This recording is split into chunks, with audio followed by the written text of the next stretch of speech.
this morning is from Matthew 5, and I'll be reading from 17 through to 32. Do not think that I have come to abolish the law or the prophets. I have not come to abolish them, but to fulfill them. For truly I tell you, until heaven and earth disappear, not the smallest letter, nor the least stroke of a pen will by any means disappear from the law until everything is accomplished. Therefore, anyone who sets aside one of the least of these commands and teaches others accordingly will be called least in the kingdom of heaven. But whoever practices and teaches these commands will be called great in the kingdom of heaven. For I tell you that unless your righteousness surpasses that of the Pharisees and the teachers of the law, you will certainly not enter the kingdom of heaven. You have heard that it was said to the people long ago, "You shall not murder, and anyone who murders will be subject to judgment." But I tell you that anyone who is angry with a brother or sister will be subject to judgment. Again, anyone who says to a brother or sister, "Raka," is answerable to the court. And anyone who says, "You fool," will be in danger of the fire of hell. Therefore, if you are offering your gift at the altar, and there remember that your brother or sister has something against you, leave your gift there in front of the altar. First, go and be reconciled to them. Then come and offer your gift. Settle matters quickly with your adversary who is taking you to court. Do it while you are still together on the way, or your adversary may hand you over to the judge, and the judge may hand you over to the officer, and you may be thrown into prison. Truly I tell you, you will not get out until you have paid the last penny. You have heard that it was said, "You shall not commit adultery." But I tell you that anyone who looks at a woman lustfully has already committed adultery with her in his heart. If your right eye causes you to stumble, gouge it out and throw it away. It is better for you to lose one part of your body than for your whole body to be thrown into hell. And if your right hand causes you to stumble, cut it off and throw it away. It is better for you to lose one part of your body than for your whole body to go into hell. It has been said, anyone who divorces his wife must give her a certificate of divorce. But I tell you that anyone who divorces his wife except for sexual immorality makes her the victim of adultery. And anyone who marries a divorced woman commits adultery. This is the word of the Lord.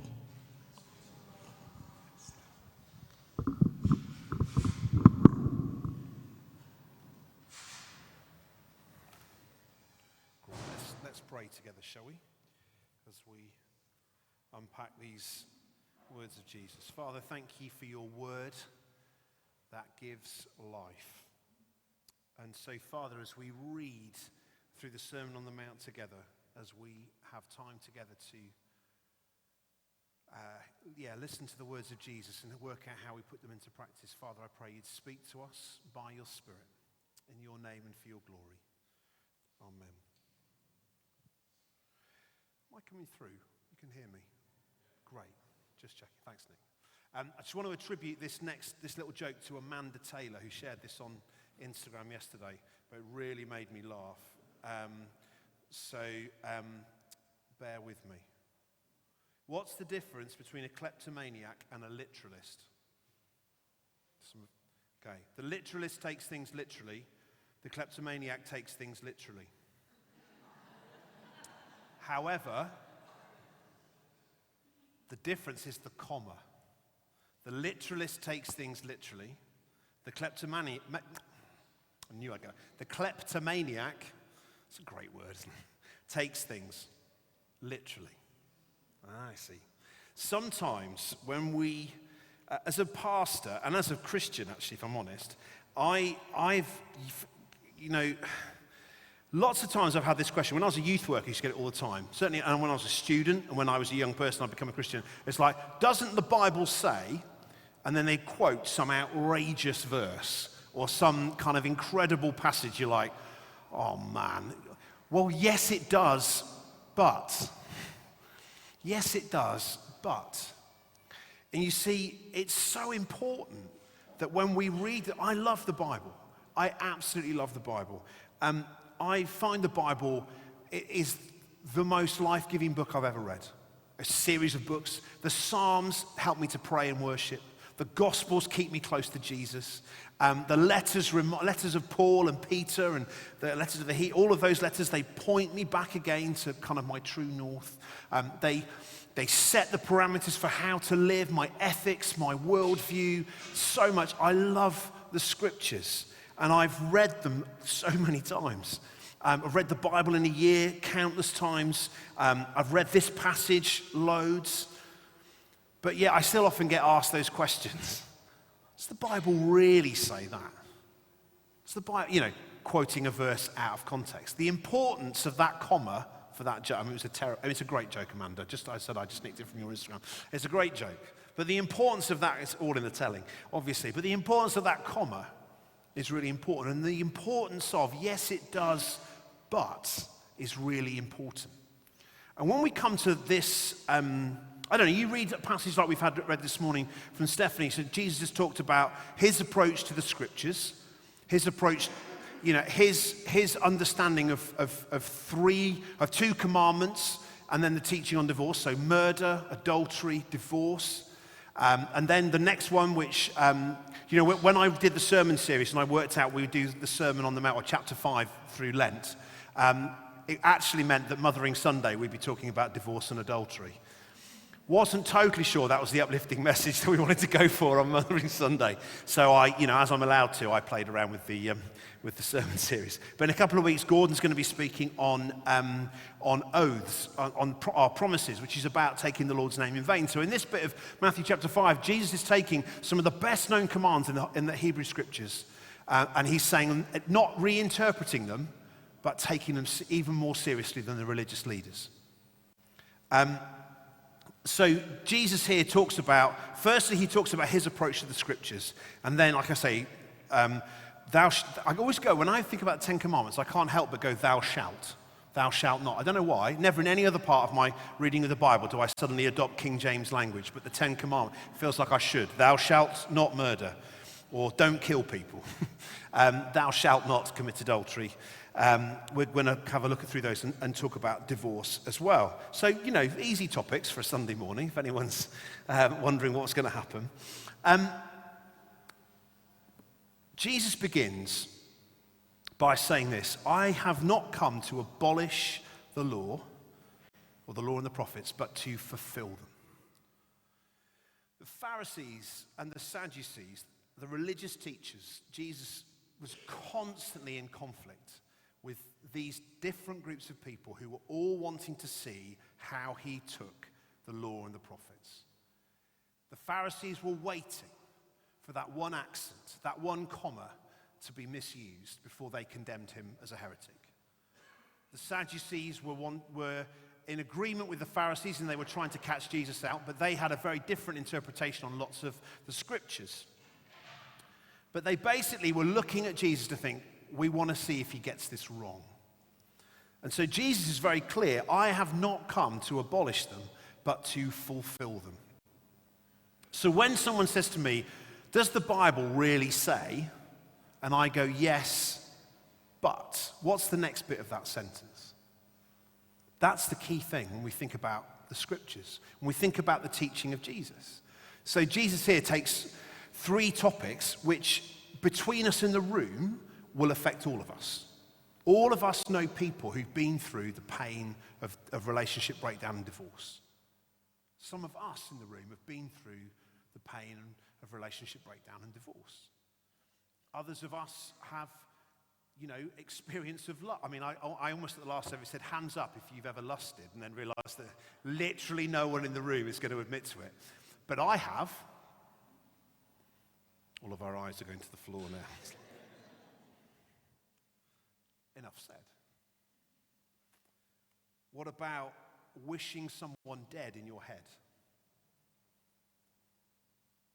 That level of anger and red mist. Not the kind of joking, driving thing when someone cuts you up and, I have a really funny story about road rage. Can I tell that? I shouldn't tell things off the cuff, but I'm going to do it anyway.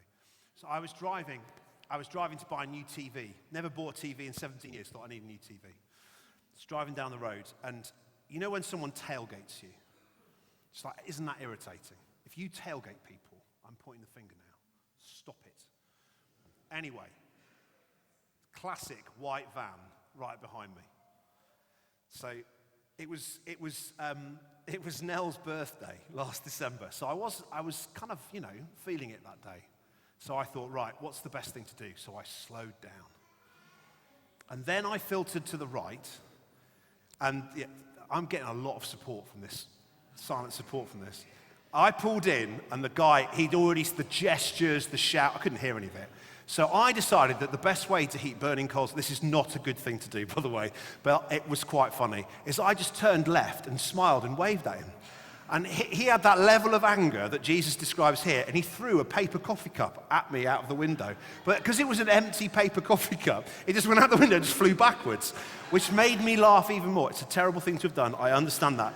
But I was so aggravated by him tailgating me that I decided to do that. So anyway, please don't judge me for that one thing alone. This talk gets better. But that sense of we've all experienced it. And actually, if we're honest, even if we've not got divorced or we've not committed adultery or we've not murdered someone, I would suggest or be fairly confident that the teaching of Jesus here speaks to us. What it speaks to me. The teaching of Jesus here feels quite blunt. Is that fair to say? On divorce, it's quite hard. On adultery, it's like, I can sit there and go, well, I've never had an affair. Look at me. And Jesus goes, yeah, but. And I'm like, ouch. I've never murdered anyone. But have I thought of someone in such a way, like that poor man in the white van? Yeah. Suddenly I'm interested in the teaching of Jesus. But the wonderful thing about the Gospels and the wonderful thing about the Scriptures, one, let's just take divorce for one moment, because that does affect so many of us and has affected so many of us, is that the teaching of Jesus this isn't the only place that the Bible talks about divorce. So you can't, again, it's like anyone can prove anything from one verse. The trees have hands. You can take that from the Psalms. If you take the Bible, that bit of the Bible as a literal thing. Well, of course, trees don't have hands. It's metaphor. But just by taking one thing out of context, you can do what you like with it. That's not a good thing. That's what people loved to do when I was a youth worker, find the most complicated verse in the Bible.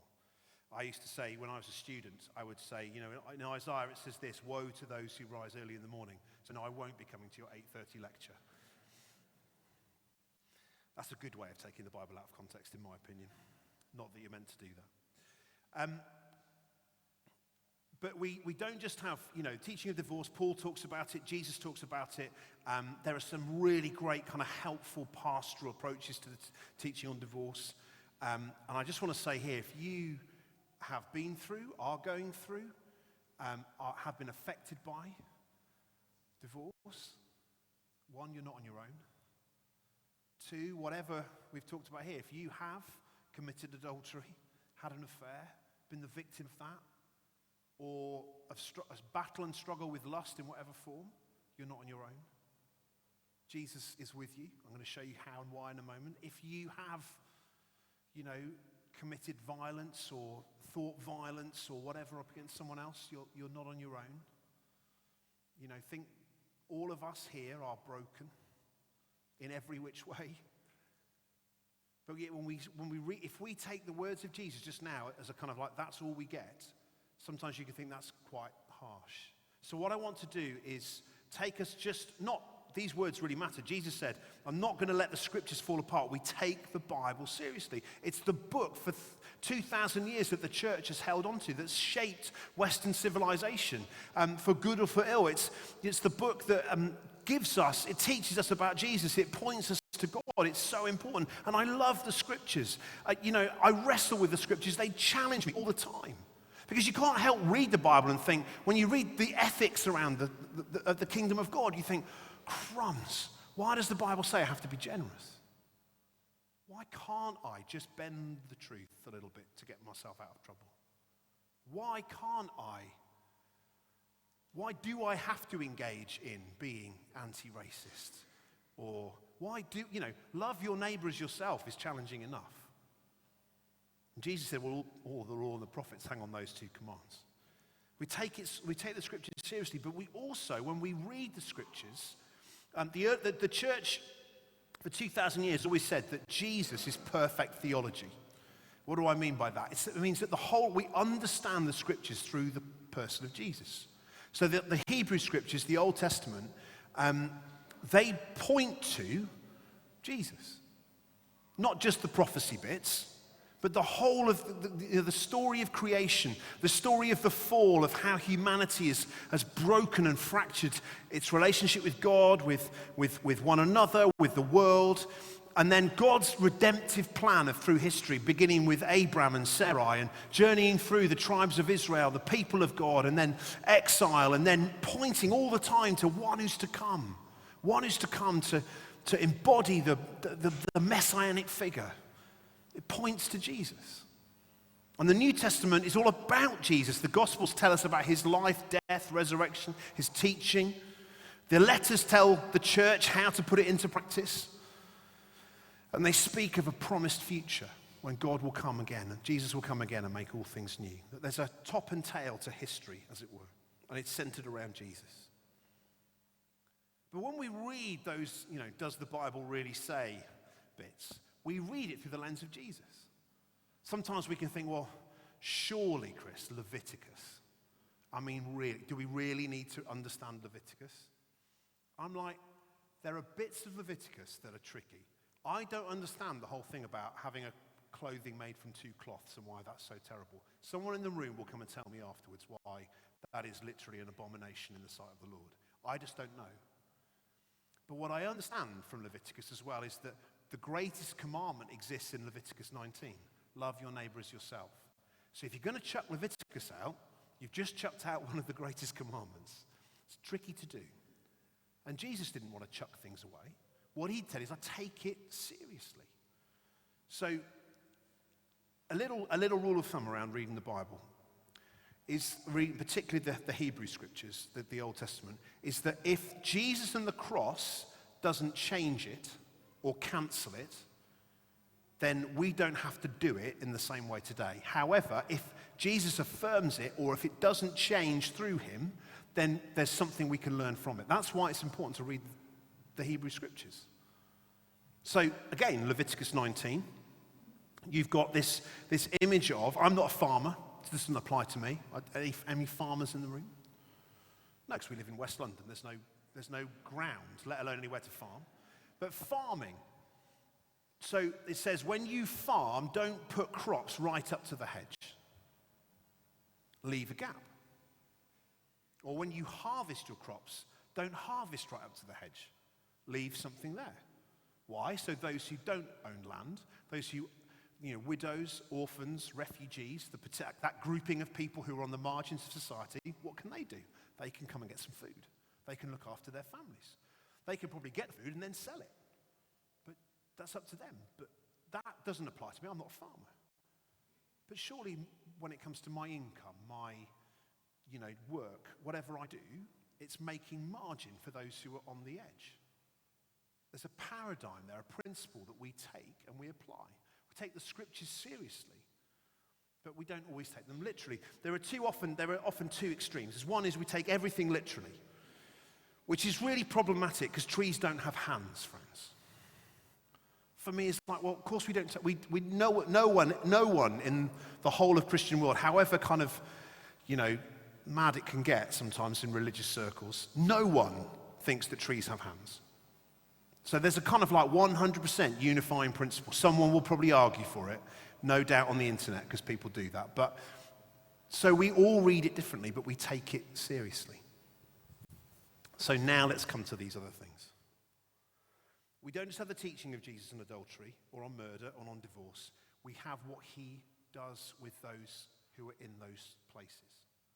So I want to take you to two people. They're people I love in the scriptures, stories I love in the scriptures, and people I've read a lot about. One is the woman caught in adultery, kind of does what it says on the tin, and one is the woman at the well, who is both So both of them, almost certainly, now there's lots of complexity about both of these, and I just want you to hear that before I say this. Both of them have committed adultery in the eyes of what Jesus would understood adultery to be.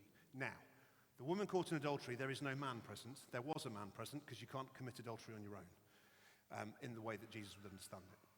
But she is used as a tool for the religious leaders to make a point.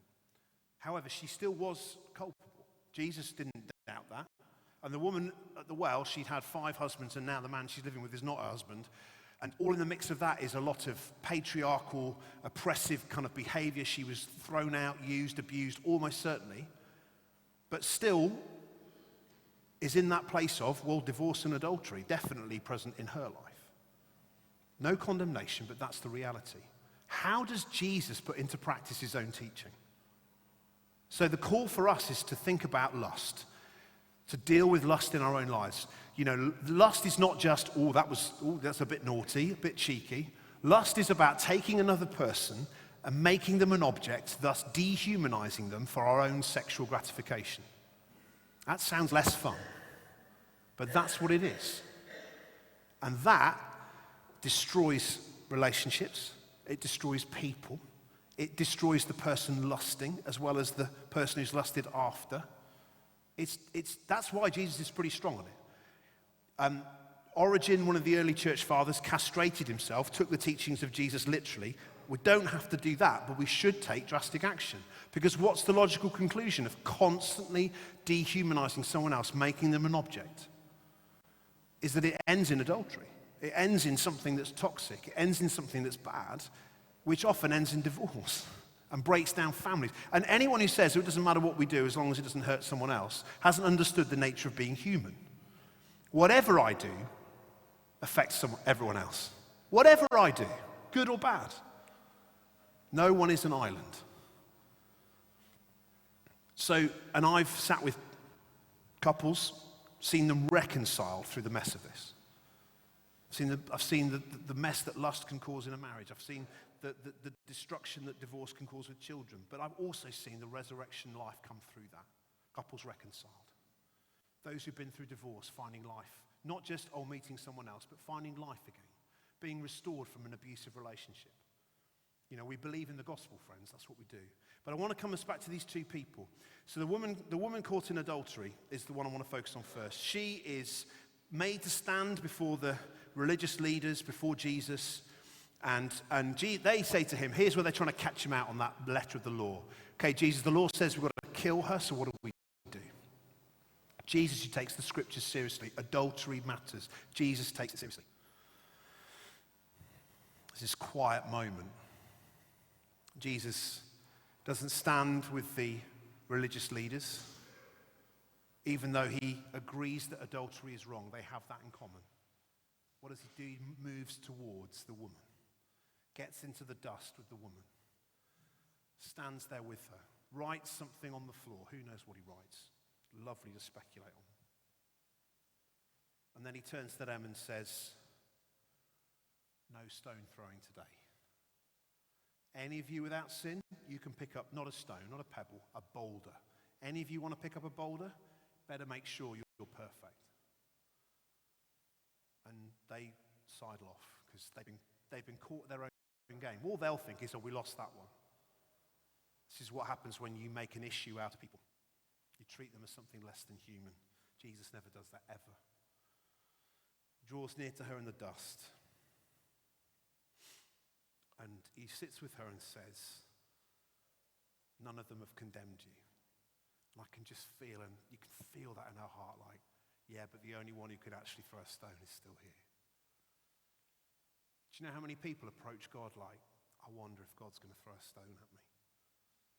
How many people who've messed up in life think, I wonder if God's going to throw a boulder at me? They really do think that. Jesus says, neither do I condemn you. She has committed adultery. She has messed up. Yes, life has happened to her and she's been mistreated, absolutely. But she has committed adultery. Jesus does not pick up a rock. Neither do I condemn you. But go leave your life of sin. The word sin means to miss the mark. What Jesus is saying is this, is you've missed it on this. it's gone wrong. So here's the next opportunity. Friends, we are about the resurrection, the next opportunity. We've committed adultery. Jesus says, get up. I'm with you. I won't condemn you, but let's live a different way. With the woman at the well, I love this. He takes this woman who has to get water at midday. Everyone has shunned her. She has, for whatever reason we don't understand, but we can pretty much assume that she has been the victim of many abusive relationships. She has made some terrible decisions. I don't know how you want to couch it, but she's in a mess at midday in the blazing heat, and she meets Jesus. Jesus, the Jewish rabbi who shouldn't talk to a woman on his own, who shouldn't talk to a Samaritan, all of the unwritten rules. That's actually not in the scriptures, by the way. The Pharisees made those up to protect the law. And he says, I'm really thirsty. Can I have some water? If the Son of God can draw near to that mess, not be made unclean, not be difficult, not need to throw a stone, not need to justify himself, and they have this conversation about her relationship history. On Facebook, it would say relationship status, it's complicated. You know, bloody great mess, probably, it would say. But, you know. And then by the end of it, this woman has found such redemption. She runs into the town, remember the town that have shunned her, and says, come and see a man who's told me everything I ever did. Everything I ever did. Who has utterly seen into the depths of my heart and yet has set me free. And the whole town, because of her, comes to faith. It's this remarkable picture of Jesus, how he deals with those who've been through the pain of divorce, those who've committed and been through the pain of adultery, who've been the victim and the perpetrator. Jesus sits with them and says, I'm not going to condemn you, but I'm going to call you to something more.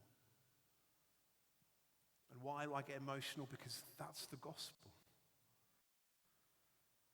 What does he say to me? Chris, you mess up. I've hurt people, I've lied, I've cheated, I've done stuff I'm ashamed of. But Jesus every day says, but Chris, I don't condemn you, but let's go again today. Disciples say to Jesus, how many times are we allowed to forgive? In other words, surely forgiveness is limited. Jesus basically goes, I often used to think if I made the same mistake too many times, surely now God would get angry. Problem is I could never work out what number that would be. It's funny that, isn't it? And then I realized that there isn't one. It's that God calls us to something greater.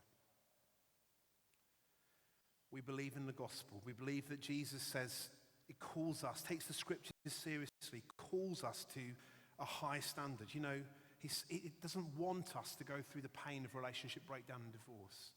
But it doesn't condemn you if you do. It doesn't want us to commit adultery and to break up relationships, to misuse other people, to treat them as objects. And in our world, isn't our culture all about that? We're so good at dehumanizing people. We dehumanize them politically. If they're not agreeing with us, we do that. If they're not agreeing with us on Israel and Gaza, we dehumanize them. We're all forever called to take sides. It's exhausting. I want to make an invitation to us as a church. I want to ask us not to take sides and to get into the mess. We're called to a high standard, friends. If you read the Sermon on the Mount about murder and about anger and lust, about relationship faithfulness and about keeping our promises and about loving our enemies, it like builds up. I'm like, blimmin' heck, Jesus. The call on our lives is so high and it's so hard. And I've never met it. I've never got it right perfectly. Jesus says, neither do I condemn you. But let's go again. Friends, I want to say something about, did this off the cuff at the last service, and forgive me, I'm going again, but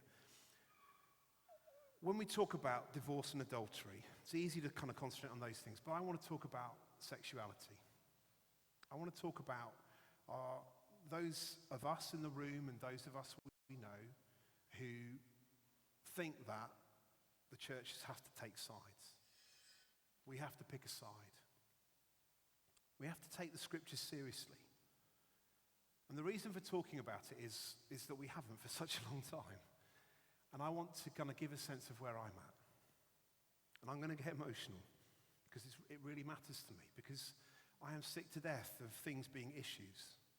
We're not talking about issues, my friends. We're talking about our friends and our families, named individuals. And as if sexuality and gender and all those things are black and white, and that people choose everything, and we simplify everything because it makes it easier in our own lives. And do you know what? As a pastor, I wish life was blooming simple. I often make the joke, and I know, please don't take this the wrong way, because you know that I love you all very much. But sometimes I say leading a church would be so much easier without the people. I only mean that about the staff team, not about all of you, of course. No, I'm joking. But I take the scriptures really seriously, and so do my friends. I've got my friends who are LGBTQIA+, who are committed to celibate relationships, to not having sex with others, because they're committed to what the scriptures say. And then I've got friends who are saying, but I wrestle with that, and I've done the hard work with the scriptures, and this is where I'm at. And I've got pressure on one side to pick this side, and that side to pick this side. And as a pastor, it's exhausting. And I look again at the Gospels. I've read them, I've analysed them, I've read more books than all of you on this stuff. No, that's not necessarily true, but I've read lots, I've listened to lots of people, I've walked with people. And I look at the model of Jesus in this scenario, and I think it's the only place we've got to work this out. And Jesus says this to someone who's committed adultery, broken one of the 10 Commandments, who's savagely broken a relationship somewhere, affected someone. And he says, neither do I condemn you, but let's walk a different path. There are lots of things, friends, that we all agree on. Lots of things that we all agree on. Lots of things. There are some things that we don't, or there are some things that we wrestle with. But I have a few rules about how we talk about people for me. One is, people are never issues, they're people made in the image of God. No one's an issue. No one's a block group. I'm part of the fishing community, apparently. No, I'm not. I'm Chris. Nice to meet you. We're so quick to judge, to label, to frame stuff. And I made some promises. One, I'm never going to campaign. Partly because I don't know what to campaign for. I have opinions about everything. I'm politically opinionated, and that's all you're going to get from me on that one. Although George Galloway is a disaster. That's it. No, enough said. Sorry, that was naughty. Because there will be people in the room who disagree with me, and that's really fine. Because when we talked about racial justice, I just want to say what an amazing panel we had that day. They were incredibly brave and courageous, and I'm so grateful for them, and so many others who work with us on that. But the gospel is for everyone, and it gets uncomfortable when we start naming people we don't like. The gospel has got to be for those who we consider our enemies, those who you watch on the streets and who hold views that we find repulsive. The gospel's got to be for them. And the gospel's got to be for the opposite. The gospel's got to be for everyone. Now, I'm not saying that therefore we just throw out our ethics, we throw out the scriptures, we don't do the hard work. I absolutely want to do that. But what I want to say is this, is that I'm not going to campaign. I'm not going to sign petitions. People need to, and people have strong views, and that's fine. But for me, I'm called to navigate all of this stuff in the midst of the mess. And like Jesus, my posture is this. I'm not going to condemn people, but I'm going to call us wholeheartedly to the teaching and the life of Jesus, to imitate him. And that's going to mean that we're all going to get upset because it's hard for all of us. I'm going to call us all not to lust. It's going to be hard for all of us. I'm going to call us all not to get so angry in our hearts with others that we cause them, it leads to murder. Or it leads somewhere terrible. I'm going to call us to the ethic of Jesus. I'm going to take the scriptures seriously. I'm going to take Leviticus seriously. I actually really like Leviticus. I'm going to take those books seriously. I believe in the Bible. But I'm also not going to condemn others for having different views on some things than me. Because I think we can disagree well. And if there's not space in St. Paul's for everyone, then I want to try and extend my arms just that little bit wider.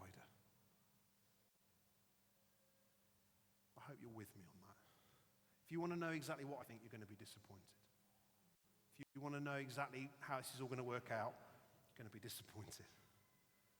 I want to stay as faithful to Jesus and his teachings as I can. Well, not as I can. As I can in terms of my own strength. I'm totally committed to the teaching of the scriptures as Jesus understands them. But I'm also totally committed to saying to everyone, we all need Jesus. And I want everyone to hear the gospel. I want everyone to know they're welcome.